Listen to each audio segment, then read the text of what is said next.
You are live now. I'm live now. Yes. Hello everyone. सत श्री अकाल. अस्सलाम वालेकुम. नमस्ते. Welcome to my live session today.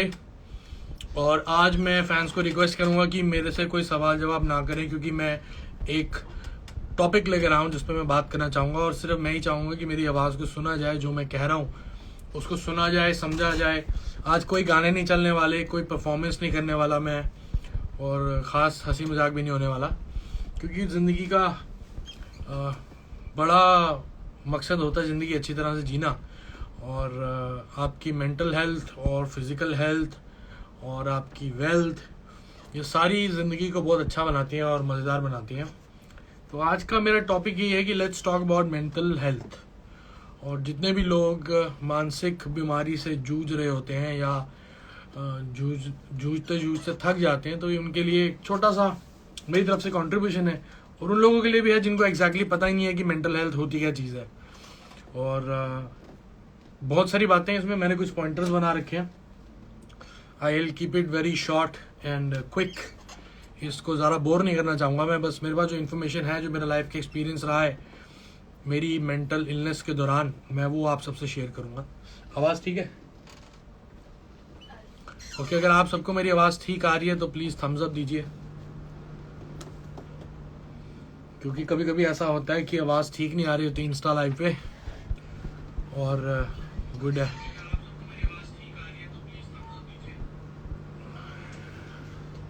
क्योंकि ये जो आज का लाइव सेशन है, आपकी आवाज़ आ रही है. स्पीकर लगाओ ना. तो बहुत इम्पोर्टेंट है आज का टॉपिक. मुझे लगता है कि आप सबको ये मेरा इनिशिएटिव पसंद आएगा. पहला टॉपिक है मेरा mental health versus physical health. मैं बॉडी बिल्डिंग को और फिटनेस को बहुत ज़्यादा प्रमोट करता आया और प्रमोट करता हूँ कि आपको वर्कआउट करना चाहिए, आपको बॉडी बनानी चाहिए, आपको फिट लगना चाहिए, आपको कार्डियो करना चाहिए, क्योंकि खूबसूरत शरीर होगा तो इंसान और कॉन्फिडेंट लगता है और अच्छा लगता है खुद को भी और लोगों को भी. तो जितना हम ध्यान देते हैं फिजिकल हेल्थ का, उतना ध्यान हमें मेंटल हेल्थ का रखना बहुत ज़रूरी है. जब तक मुझे ये दिक्कत नहीं होती, मुझे लगता नहीं था इस चीज़ का कोई महत्व है लाइफ के अंदर कि यार मेंटल हेल्थ क्या होती है, ये क्या होता है. सब कुछ फिजिकल हेल्थ है. अगर आपको खांसी जुकाम है तो आपकी गति रुक जाती है लाइफ के अंदर, और आप एक हफ्ता 2 हफ्ते में, 4-5 दिन में आप ठीक हो जाते हैं, फिर आप फिर से काम पे लग जाते हैं. तो जो मेंटल हेल्थ है वो बंदे को बहुत टाइम तक और बहुत ज़्यादा शैटर कर सकती है और हिला सकती है. इसके थॉट मेरा यही है कि जितना हम टाइम अपने शरीर को देते हैं, जितना हम टाइम बॉडी बिल्डिंग को देते हैं, जितना हम टाइम अच्छा दिखने को देते हैं, उतना हमें अच्छा सोचने के लिए भी अपना वक्त गुजारना चाहिए कि हमारा मेंटल हेल्थ फिट होनी चाहिए. इसके बहुत सारे तरीके हैं जो आगे जाके डिस्कस करेंगे हम. और नेक्स्ट पॉइंट है self acknowledgement and it's happening to you and acknowledge it. तो मेंटल हेल्थ का सबसे बड़ा ये है पंगा, या इसका फंडा या फॉर्मूला, कि आपको ये मानना पड़ेगा कि आपको ये मेंटल इलनेस कुछ हो गया है. क्योंकि जब तक आप खुद नहीं मानेंगे तब तक आप उसको ठीक नहीं कर पाएंगे और ना ठीक करवा पाएंगे किसी से. तो अगर आपको लगता है या आपके घर परिवार वाले आपको जो ऑब्जर्व कर रहे हैं लाइफ में, ज़िंदगी में, उनको कि लग रहा है कि हाँ ये बंदा थोड़ा मेंटल हेल्थ का इशू इसको लग रहा है, तो आप उस चीज़ को मानिए, आप उस चीज़ को एक्नॉलेज कीजिए कि हाँ यार, अगर सब लोग ऐसा कह रहे हैं तो शायद मेरा कहीं ना कहीं मेंटल फिटनेस ठीक नहीं है. तो आप उसको एक्नॉलेज करें और उसको ठीक करने के लिए पूरी जल्दोजहद करें और ठीक करें. उस चीज़ को ठीक करने के भी बहुत सारे तरीके हैं. आज इस लाइव सेशन में मैं सिर्फ छोटी छोटी बातें ही कवर करना चाहूँगा, इजी बातें. तो मैं कोई डॉक्टर नहीं हूँ, मैं कोई बहुत बड़ा ज्ञानी स्कॉलर नहीं हूँ जो आपको बता पाऊँ कि क्या करना चाहिए क्या नहीं. मैं कुछ थोड़ा अपनी चीज़ें वो शेयर कर रहा हूँ कि मेरे को जब ये मेंटल इलनेस हुई तो मैंने उसको मान लिया कि हाँ यार ये हो गई, और मानने के भी कई महीनों बाद मैं ठीक हो पाया, कई सालों बाद. तो अगर आप मानेंगे नहीं कि आपको यार नहीं यार मेरे को कुछ नहीं है यार, मैं ठीक हूँ, मैं काम कर रहा हूँ यार, मैं बॉडी बना रहा हूँ, सब कुछ कर रहा हूँ यार, पैसा कमा रहा हूँ, मेरे को कहाँ मेंटल इलनेस। लेकिन जो आपके घर परिवार के, जो आपके क्लोज दोस्त होते हैं, जो परिवार के लोग होते हैं, उनको आपके बिहेवियर से पता लग जाता है कि ये बच्चा ठीक नहीं है, ये बंदा अभी इस टाइम कुछ ना कुछ प्रॉब्लम से, मेंटल प्रॉब्लम से गुजर रहा है। तो yes, and the third topic is awareness on mental health. We need to talk more openly and the role of family. तो अवेयरनेस मैं यही बताना चाहूँगा कि इस चीज़ से छुपे मत। यार मुझे ना यार ये अजीब अजीब से थॉट आ रहे हैं यार, मुझसे ना काम नहीं हो रहा, मैं खुश नहीं रह पा रहा, मैं बहुत स्ट्रेस में हूँ यार। ये आप अपने आप से जब तक बात करते रहेंगे ना, कुछ नहीं हो पाएगा। आपको ये बात सबसे करनी पड़ेगी, आपको ये अवेयरनेस और लेनी पड़ेगी कि ये होता क्या है और ये ठीक कैसे होगा। तो we need to talk more about it, और आपको भी ये बहुत बात करनी पड़ेगी। सबसे बड़ी चीज़ एक और मैं मेंशन करना चाहूँगा कि हाँ, वो नेक्स्ट पॉइंट में चलो। तो जो इस पॉइंट में ये बहुत अच्छी बात है कि रोल ऑफ फैमिली।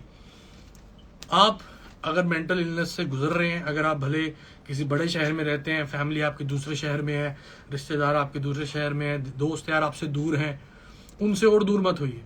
ये मत सोचिए कि आप बीमार हैं तो मैं उनके सामने ना जाऊं, मैं इसको ना मिलूं, मैं उसको ना मिलूं, मैं फैमिली पे ना जाऊं। फैमिली का रोल सबसे ज़्यादा इंपॉर्टेंट होता है। आप अपनी फैमिली के पास रहिए जितना हो सकता है, अपने दोस्तों के पास रहिए जो आपके क्लोज हों। तो आप कहीं पे भी हैं तो फैमिली साथ में होनी बहुत ज़रूरी है। एक फैमिली रहेगी आपकी जो आपको उस चीज़ से निकलने में मदद कर पाएगी जो मेरे साथ हुआ। तो फैमिली से दूर नहीं रहना, और फैमिली का बहुत बड़ा रोल है। वो आपको अच्छी मेडिकेशन की तरफ लेके जाएंगी, आपको रिलैक्स करेंगी। मेरी ये सोच है कि हमने बात की एक्नॉलेजमेंट की और फिर हमने बात की फैमिली की। अगर आप ये एक्नॉलेज कर लिया आपने कि यार मेरे को ये दिक्कत हो गई है, तो आप भले बैंक में नौकरी करते हो, भले आप किसी का कोई बिजनेस हो, भले आप आर्टिस्ट हो, मैंने जो एक चीज़ करी है वो मैं चाहूँगा आप भी करें।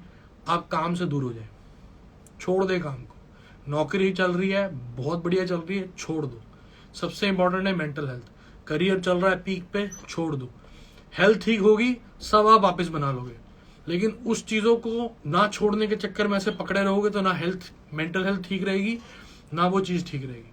अपने अंदर कॉन्फिडेंस बहुत ज़रूरी है। मेरे peak time of the career के अंदर मुझे दिक्कत हुई, मैं चाहता तो मैं इस चीज़ को एक्सेप्ट ही नहीं करता कि यार मेरे को कुछ दिक्कत आई है, मैं फिर भी काम करता रहता और काम करता रहता, तो मैं और इस दलदल में चले जाता, इस मेंटल इलनेस में और चले जाता। मैंने कट ऑफ किया, मेरी फैमिली का ये रोल था।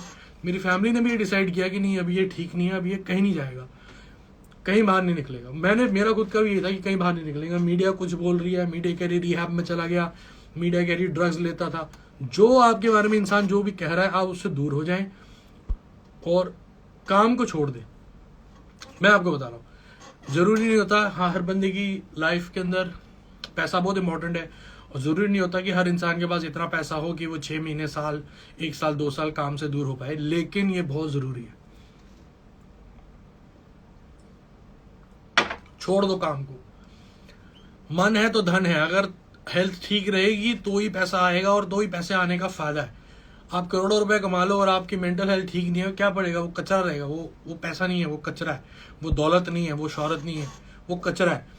अगर आप उसको एंजॉय नहीं कर पाएंगे, आप ठीक ही नहीं होंगे इतने मेंटली, तो आप उसको अगर एंजॉय नहीं कर पाएंगे तो उस पैसे का, उस रुतबे का, उस स्टारडम का क्या फायदा? कोई फायदा नहीं। तो मैंने पीक करियर अपना छोड़ा। तकरीबन मुझे 2.5 साल लगे ठीक होने में। 2.5 साल में मैं बिल्कुल भी अपने घर से बाहर नहीं निकला, क्योंकि मैं ये कमज़ोर छवि, बीमार छवि किसी के सामने ले जाना नहीं चाहता था। और इसका ये भी रीज़न था कि मैं दुनिया से कटना चाह रहा था, मैं अपने आप को ठीक करना चाह रहा था। जैसे क्रिकेटर है, सचिन तेंदुलकर साहब हैं, धोनी जी हैं, विराट हैं, कोई भी हैं, अगर क्रिकेटर है, अगर उनको बाई चांस कोई फिजिकल इंजरी आती है, वो फिर भी मैच थोड़ा ना खेलते हैं, वो मैच छोड़ देते हैं, वो रेस्ट लेते हैं, अपनी इंजरी को हील करते हैं। सेम है मेंटल इलनेस।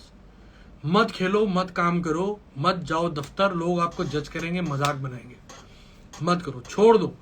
कोई रिहैब जाने की जरूरत नहीं है। आपका खुद, your self is your rehab.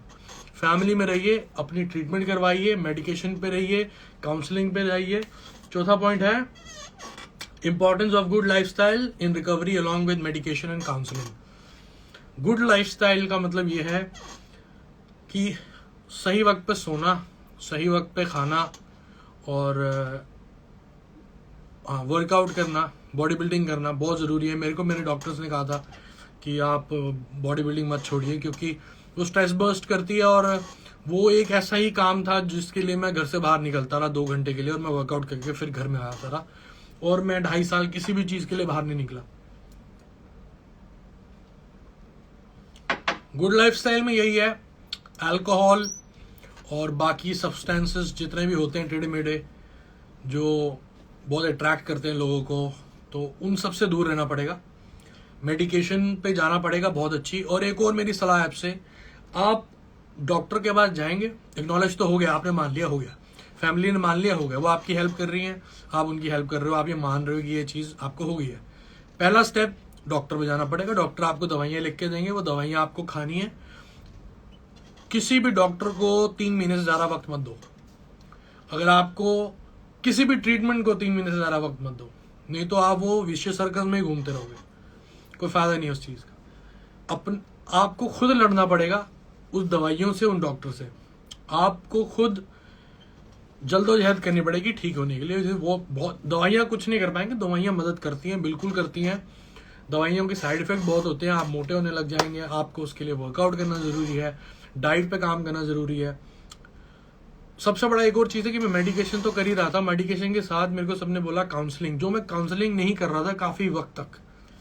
और काउंसलिंग ना करना मेरे को बहुत नुकसान दे रहा था, क्योंकि मैं दवाइयाँ तो खा जा रहा हूँ ठीक करने के लिए, लेकिन जो मेरे अंदर का उबाल है, जो मैं परेशान हूँ और जो मेरी लाइफ में हो रहा है, जब मुझसे मेरे साथ हो रहा है, वो मैं किसी से शेयर ही नहीं कर रहा था। अपनी फैमिली में रह के अपनी फैमिली के साथ मैंने नहीं शेयर करी कोई भी बात है कि मैं रोज किस लड़ाई से लड़ रहा हूँ। फिर हमने डॉक्टर्स चेंज किए, कई डॉक्टर थे, उनकी मेडिकेशन बहुत अच्छी थी। कई डॉक्टर थे, मुझे यही नहीं कॉन्फिडेंस आ रहा था कि यार ये आदमी मुझे ठीक कर पाएगा कि नहीं कर पाएगा। फिर भी मैंने 2 साल 2.5 साल दिए टोटल इस पूरे ट्रीटमेंट को। और आपको ये कहना चाहूँगा, ये ठीक हो जाता है, हारना नहीं है, ये ठीक हो जाता है और आप पहले से भी अच्छी ज़िंदगी जियोगे, ऐसा ठीक होता है। अपने पे यकीन रखना पड़ता है, आपको खुद ही लड़ना पड़ेगा। और मेडिकेशन से ना भागें, मेडिकेशन से ना भागें, इसकी मेडिकेशन बहुत ज़रूरी है। ये दवाइयाँ जो इसके साथ आपको दी जाएंगी बहुत ज़रूरी है। आपको सोने में मदद करेगी, आपको जागने में मदद करेगी, आपको बैलेंस करेगी मेंटली, और आप सुन पाएंगे, चीज़ों को समझ पाएंगे, कुछ खा पाएंगे वक्त से। तो मेडिकेशन बहुत इंपॉर्टेंट है, काउंसलिंग भी मैंने आपको बताई थी बहुत इंपॉर्टेंट है।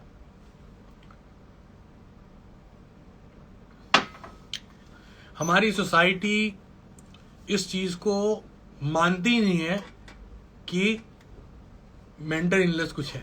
हमारी सोसाइटी ने बना रखा है इस चीज़ का मजाक। 5वां पॉइंट है मेरा, मिसकंसेप्शन अबाउट डिप्रेशन। हम लोगों की लाइफ में हम लोग क्या करते हैं, और यार उसकी ना वो पिक्चर फ्लॉप हुई ना, वो तो डिप्रेशन में चला गया। अरे यार वो लड़का ना फेल हो गया ना, वो तो यार डिप्रेशन में चला गया। यार हम लोग डिप्रेशन को ऐसा बनाते हैं कोई मजाक हो, कोई चुटकुला हो। वो डिप्रेशन में चला गया, ये डिप्रेशन में चला, वो गांजा करता था डिप्रेशन में चला गया, वो दारू पीता रहा डिप्रेशन में चला, उसकी नौकरी चलेगी डिप्रेशन में चला गया। ये होता क्या, किसी को पता भी है? जिसके साथ बीतती है उसको पता लगता है डिप्रेशन क्या चीज़ है। और सिर्फ डिप्रेशन नहीं, मेंटल इलनेस में सिर्फ डिप्रेशन नहीं होता, 36 चीज़ें होती हैं। वो 36 चीज़ें आपको समझनी पड़ेंगी। आपको ये एक्नॉलेज करना पड़ेगा कि इन सब चीज़ों में मुझे क्या हुआ है, तो मैं उसको ठीक करूँ। आपका पूरा शरीर है, 2 बाजुएं टूट गई हैं, आपकी 2 टांगें टूट गई हैं। आपको खुद देखना पड़ेगा कि किस में ज़्यादा दर्द है, किसको मैं पहले ठीक करूँ, और जिसको ठीक करने से मैं रोटी खा पाऊँ। तो यार सीधा हाथ ठीक कर लेते हैं पहले, दूसरा हाथ बाद में ठीक कर लेंगे। सीधी टांग पहले ठीक कर लेते हैं, दूसरी टांग बाद में ठीक करेंगे। तो आपको ट्रीटमेंट के साथ खुद बहुत मदद करनी पड़ेगी, अपने आप की, अपने डॉक्टर्स की, अपनी फैमिली की, अपने काउंसलर्स की। सोसाइटी को एक ही रिक्वेस्ट है मेरी, मेंटल इलनेस को मजाक ना बनाए। वो यार वो बंदा ना बड़ा ही साइको है यार, ये क्या होता है, ये क्या होता है, ये किसने बनाई है टर्म्स? हम लोगों ने बनाई है टर्म्स। हम लोग जज कर रहे हैं, मजाक उड़ाते हैं उन लोगों का जो मेंटली वीक होते हैं। हम कहते हैं इनको डिप्रेशन है, इसका डिप्रेशन है यार, वो यार वो साइको है यार, और यार वो गॉन केस है यार, अरे वो बहुत लाउड है यार। हम लोग क्यों करते हैं ऐसा, मुझे नहीं समझ में आता। शायद यही सबसे बड़ा रीज़न है कि जो लोग मेंटल इलनेस से जूझ रहे होते हैं वो ये खुद ही एक्नॉलेज नहीं करते और बोलते नहीं है, शर्माते हैं, यार मेरे को ये लोग कहेंगे तो पागल हो गया। ऐसा कुछ भी नहीं है। आपको उस चीज को मानना चाहिए, फेस करना चाहिए और फैमिली के नजदीक रहें, कट जाए दुनिया से। दुनिया गई तेल लेने, अपने बारे में सोचना पड़ेगा आपको। करियर गया तेल लेने, अपने बारे में। नौकरी गई तेल लेने, दफ्तर गया तेल लेने। आप सही हो ना तो फिर से बड़ी जंग जीतोगे। ये मेरा कंट्रीब्यूशन है मेरे सारे फैंस, दोस्तों के लिए, बहनों के लिए, भाइयों के लिए, छोटे बच्चों के लिए। 10वीं फेल हो जाते बच्चे, उनको लोग यार 10वीं फेल हो गए, डिप्रेशन में चला गया। बच्चों के साथ भी हो रहा है। बच्चों को कंपटीशन इतना ज्यादा उनकी लाइफ में, उनको हो रहा है। कई एक्टर्स को हुआ अभी लेट, कई एक्टर्स को मैं भी जानता हूँ, बड़े बड़े स्टार्स को हुआ है। उन्होंने मेरी मदद करी है, मुझ तक पहुंच के, मुझ तक ये मैसेज पहुंचा के कि यार तेरे को हुआ ना, ये हमें भी हुआ था, ठीक हो जाएगा। वही रीजन है आज मैं आपके सामने बैठा हूँ और आपको बता रहा हूँ कि अगर आपकी फैमिली में, दोस्तों को, दुश्मन को भी अगर ये कुछ लगता है आपको कि मेंटल इलनेस है, उसकी मदद ये करिए कि उसको जज मत करिए। उसकी मदद ये करिए कि आप उससे करीब रहें लेकिन दूर भी रहें। उसको ये बताते नहीं कि हम आपके करीब हैं, लेकिन उसको स्पेस दें अपना ठीक होने को। क्योंकि अगर आप बीमार से मिलोगे और उसको दिखाओगे आप कि वो बीमार और आपको सिंपैथी है, वो बीमार आदमी और बीमार होगा, उसको कॉन्फिडेंस नहीं आएगा उस चीज से। सच्चे दोस्त हो तो सच्चे दोस्त की तरह पेशेंट के साथ भी रहो और दूर भी रहो। मेरे साथ ऐसा हुआ, मेरे कई दोस्त मैंने अपने से दूर कर दिए थे, इसके दोस्त दूर कर दिए मैंने कलीग्स दूर कर दिए, काम से मैं इधर हो गया, काम छोड़ दिया जितना काम मेरे पास पड़ा था। क्योंकि मुझे ये था कि मुझे हो गया 2014 में, मुझे भी 3 महीने लगे कि यार ये क्या हुआ है, और मैंने उसको माना कि हाँ मुझे कोई मेंटल बीमारी हुई है। 2-2.5 साल अप एंड डाउन आता रहता है, लेकिन 2 साल, 2.25 साल मैंने पूरा वेट किया कि जब तक मैं बिल्कुल, मतलब मुझे लगता है कि हाँ मैं अगर सही फील कर रहा हूँ, मैं तभी काम पे वापस जाऊंगा। नहीं तो लोग बोलते हैं जो बोलने दो, इसका करियर डूब गया, ये हो गया। मुझे उस चीज़ से कोई लेना नहीं। मैंने कई अप्स एंड डाउन देखे थे लाइफ में। ये थोड़ा नया था। आप स्टेज पे परफॉर्म करने जा रहे हैं, पैर टूट गया आपका, कोई बात नहीं, 6 महीने बाद ठीक हो जाएगा, आप उसके लिए इतना कॉन्फिडेंट रहते हैं। लेकिन अगर आपको मेंटल इलनेस होगी तो आप ऐसे सोचते हैं यार तो जिंदगी खत्म, यार तो इसके आगे तो लाइफ ही नहीं है। ये सोचना बहुत गलत है मेरे दोस्तों, मेरे भाइयों। लास्ट पॉइंट है, फाइट इट, विन इट। और जैसे मैं लड़के आपके सामने आज फिर बैठा हूं, फिर गाने बना रहा हूं, फिर आप मुझे प्यार कर रहे हो, ऐसा सबके साथ होगा। अगर आप पढ़ रहे हो, कहीं नौकरी करते हो, कोई बिजनेस करते हो, कुछ भी करते हो, ये ठीक होगा मेरे दोस्त, मेरे भाई, मेरी बहन, ये सब ठीक होगा। और आप ही ठीक करोगे। आपको लड़ना पड़ेगा। दुनिया जो मर्जी बोले उनको मत सुनो, सिर्फ अपनी बात सुनो, अपनी आवाज सुनो कि दिक्कत है। घर वालों की सुनो। घर वाले कह रहे हैं बेटा दवाई खा, सो जा, तेरी आज दिक्कत ज्यादा है तेरे को, तो सो जाओ। लड़ो मत। लड़ना है दूसरे तरीके से, लड़ना है बीमारी से, अपने आप से नहीं लड़ना है हमें। बीमारी से लड़ेंगे, जीतेंगे, बढ़िया लाइफ होगी, सब प्यार करेंगे, करियर भी आपके हाथ में आएगा। ऐसा कुछ नहीं है। हेल्थ मेरे दोस्तों, फिर से mental health is prime. Love you all, thank you very much आपको बोर करने के लिए। ये थी मेरे दिल में बातें, और मेरी सोसाइटी की तरफ एक ड्यूटी बनती है, क्योंकि आप लोगों ने हमें बनाया। और मैं अगर लाइफ का कुछ भी हंसते मोमेंट तो मैं आपके साथ बहुत शेयर करता हूँ, गाते हुए, हंसते हुए, झूमते हुए। तो कुछ ये भी बातें थी, तो मैं चाह रहा था आपके साथ शेयर करूं। आई होप आपको अच्छा लगा होगा। और अगर किसी को मेरी इन बातों से तकलीफ पहुंची होगी तो माफी है जी। Love you all, thank you very much, peace out.